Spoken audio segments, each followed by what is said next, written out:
S'il y a bien une question qui revient très souvent, c'est comment peut-on oublier quelqu'un? Et là, quand on me dit ça, moi, je me demande directement pourquoi est-ce qu'on veut oublier quelqu'un en fait. La première chose à savoir, c'est de se demander pourquoi est-ce qu'on veut oublier une personne.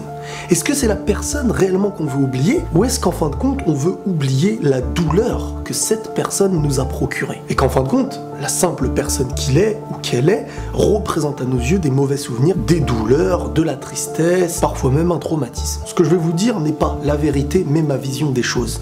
À mes yeux, c'est pas les gens qu'on doit oublier, c'est la douleur. Il ne faut jamais oublier là où on est tombé pour éviter de retomber à l'avenir. Il ne faut pas oublier celui qui nous a piégés pour ne plus être piégé à l'avenir. Sinon, si à chaque fois qu'on vit quelque chose, on oublie cette situation, on oublie tout ce qui s'en est quelque part, c'est un lavage de cerveau. En fin de compte, rien ne sera utile à ce qu'on a vécu. Ce qui est très important, c'est d'oublier et de faire en sorte de travailler sa douleur. Mettre une douleur de côté, c'est pas facile.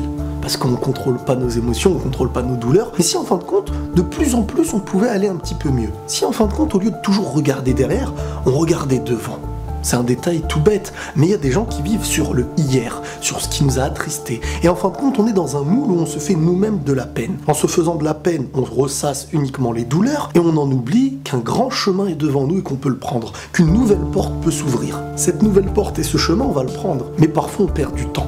On perd des années. Et ce long moment qu'on perd à toujours se ressasser, parfois pour essayer de résoudre un truc qui ne peut plus être résolu, parfois par ego parce qu'on veut rendre le mal qu'on nous a fait, en fin de compte, on vit toujours dans la situation qu'on veut fuir. Alors que si on repart à zéro, même si on a encore des douleurs, mais dans l'optique, on repart à zéro, on construit quelque chose de nouveau, ce qu'on va construire nous permettra petit à petit d'oublier ce qui nous a détruit, entre guillemets. On ouvre cette nouvelle porte, on prend le nouveau chemin, et petit à petit, les douleurs d'hier vont s'estomper. On va pas oublier ce qui s'est passé, parce qu'il faut pas oublier, mais on aura pas mal de s'en rappeler, et tout ce qu'on aura vécu sera utile à ce qu'on va vivre. Le seul échec qu'on peut avoir, c'est celui dans sa finalité. Mais si on commence par un échec, et qu'on termine par une réussite, que celui-ci nous sert de leçon, et qu'on avance, eh ben c'est un petit peu similaire à la phrase qui dit « C'est aussi une avancée de savoir reculer au bon moment. Ne l'oubliez pas. » Prenez tous soin de vous les amis, et la paix sur vous.